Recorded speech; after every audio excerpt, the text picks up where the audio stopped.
C'est quelqu'un de très déterminé. C'est vrai que c'était un compétiteur, hein, et il aimait ça et il avait envie de pouvoir un jour vivre de sa passion. C'est ça qui le définit un peu dans sa vie. Tout ce qu'il fait, il le fait à fond. Quand il se sent bien sur le vélo, il peut rien lui arriver.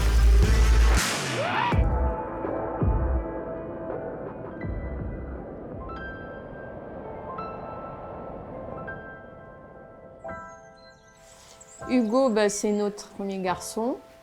Il est né à Avignon. Il a toujours grandi dans le sud, hein, dans la région ici. C'était un gamin qui aimait être dehors tout le temps. Contrairement à d'autres enfants, il n'aimait pas les écrans. Donc en rigolant, après, on lui disait que pour le punir, on l'emmènerait au cinéma. Voilà, il aimait être dehors. C'est quelqu'un d'assez calme, assez pudique, très déterminé. Mais dans sa tête, il ne va pas forcément parler des choses à tout le monde. Mais s'il a un projet, au fond de lui, il le mènera au bout. Il a commencé à faire du vélo à l'âge de 6 ans. On ne sait pas vraiment pourquoi, alors qu'il n'y avait pas un seul vélo à la maison. Enfin, il avait un petit vélo lui, mais que ce soit son père ou moi, ou même son entourage proche, personne ne pratiquait du vélo.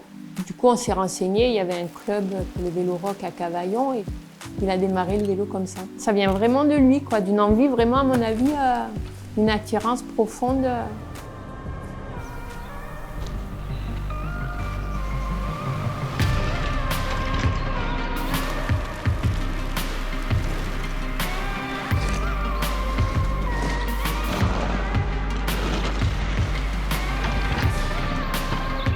Alors Hugo, il est arrivé à faire de la compétition au bout de 2 ans, je dirais, de pratique du VTT. Il a fait les courses régionales.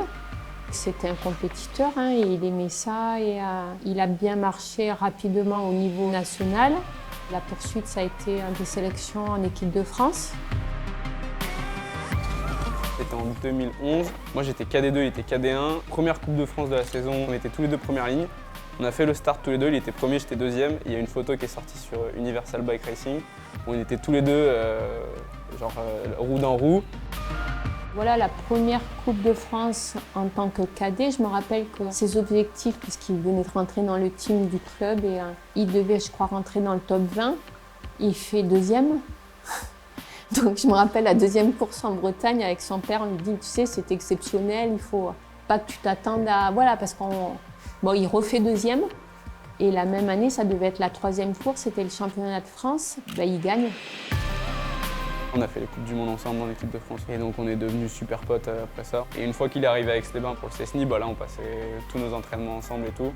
C'est mon seul pote avec qui je peux tout faire, donc toutes les activités possibles, c'est-à-dire vélo, route, VTT, dirt, BMX, ski. Il m'a emmené faire du surf, il a pris des bartasses pendant 3 heures, et il a pris une vague pendant 3 heures, mais il s'est battu toute la session, il se battait dans l'eau. Et je pense que c'est ça qui le définit un peu dans sa vie. Tout ce qu'il fait, il le fait à fond. Voilà, Hugo, c'est toujours à fond. Donc il avait envie, je crois, depuis tout petit, même s'il l'énonçait très rarement, c'était de pouvoir peut-être un jour vivre de sa passion. Voilà, donc il a choisi de faire sa dernière année espoir en VTT, de revenir à ses premiers amours. Nous, on se disait qu'on allait passer la meilleure année de notre vie sur le vélo parce qu'on allait être dans la même équipe, faire toutes les Coupes du Monde ensemble, se régaler. Et au final, il y a eu ce problème de santé.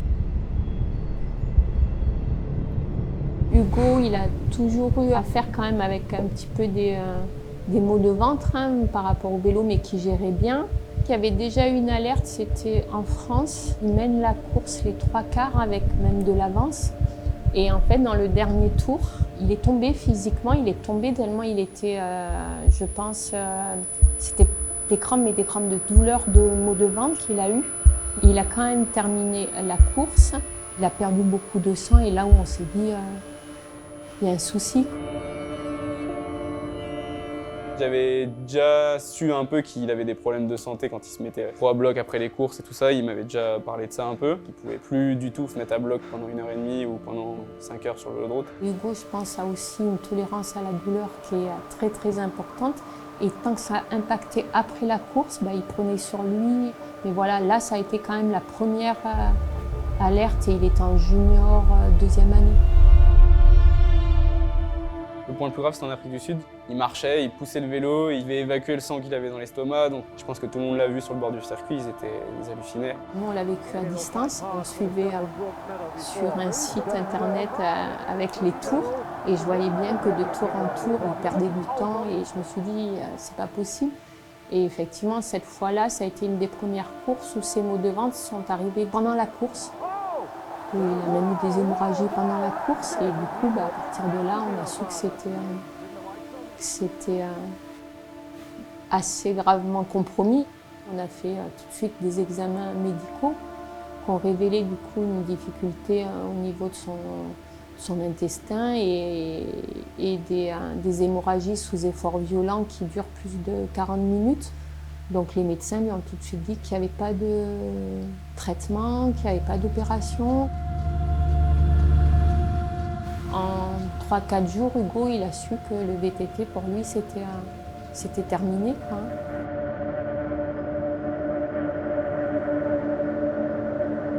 Moi, ça m'a pas surpris quand il m'a dit qu'il avait ce problème. Ce qui m'a surpris plus, c'est le fait que ce soit irréversible et qu'il pouvait plus du tout faire ce qu'il aimait.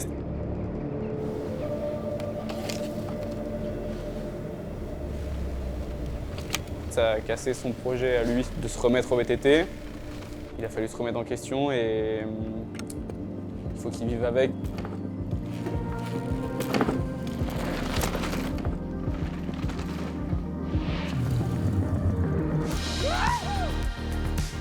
Il s'est remotivé directement, il n'a pas du tout pris le truc mal, c'est-à-dire qu'il s'est dit ça m'arrive, c'est irréversible, on ne peut rien y faire. Et voilà, donc je me mets à faire de l'enduro et je me fais plaisir et puis on verra où ça me mène. Continuer à faire du vélo, mais sur un profil descendant.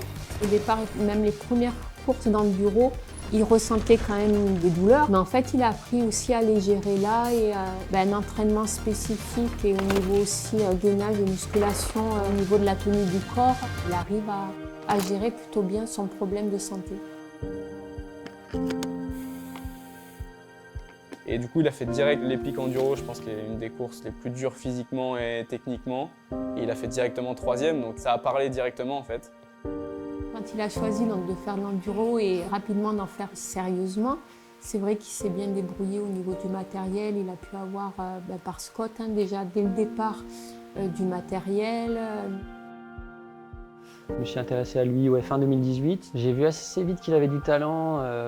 Déjà, je le voyais quand même sur les courses, il était quand même un peu à l'arrache, vélo un peu épave. Et pour autant, il faisait quand même des sacrés temps, alors qu'il débarquait là en World Series. Et donc je me suis dit, quand même, il y a quelque chose à faire. Il a le physique, mais le problème du crosseur qui se met à l'enduro, souvent, il est très technique, mais il manque de vitesse. Et Hugo, dès le début, il avait cette vitesse. C'est assez rare de voir un crosseur rapide comme ça, direct sur le vélo d'enduro. Et je pense qu'il était déjà en mode cross-country, un peu extraterrestre, à rouler plus vite que tout le monde. Et, ça s'est fait assez vite parce qu'entre Finale et le Rock d'Azur, j'avais déjà mon idée en tête de l'intégrer dans la structure. Et puis de le voir rouler, puis surtout de discuter avec. L'idée c'est d'avoir un team qui est convivial, familial, avec bonne ambiance. Il n'y a pas que la vitesse et les résultats qui comptent. C'est surtout la bonne ambiance et j'ai vu que c'était aussi un bon jeune. Donc à partir du moment où j'ai senti ça, que j'ai vu le potentiel, la vitesse, la fougue, je me suis dit il y a quand même quelque chose à faire.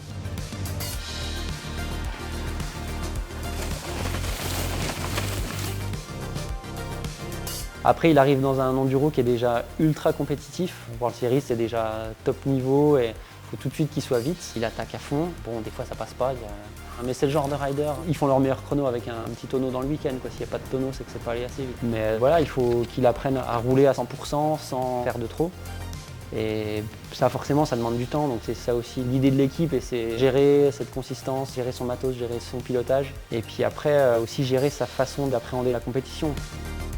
C'est satisfaisant de récupérer un pilote comme ça à ses débuts dans le monde de l'enduro et puis de vraiment le voir évoluer. Alors c'est vrai qu'on parlait qu'il y a encore de l'expérience à prendre, mais quand même dès le début, il a fait des résultats de fou, il a quand même gagné des belles courses. Quand il se sent bien sur le vélo, il ne peut rien lui arriver. Il l'a bien vécu quand même, dans le sens où il s'est dit ok, je vais découvrir un truc totalement nouveau, il adore faire des trucs différents et découvrir des trucs, donc là ça a été une découverte de A à Z, et au final il a fait des voyages qu'il n'aurait jamais pu faire avec le cross, il a fait des sports qu'il n'aurait jamais pu pratiquer en faisant du cross parce qu'on n'a pas les mêmes rythmes d'entraînement et pas les mêmes contraintes, et du coup là je pense qu'au contraire ça l'a libéré ce choix-là et on le sent beaucoup plus serein dans sa vie depuis 3 ans qu'il fait de l'enduro.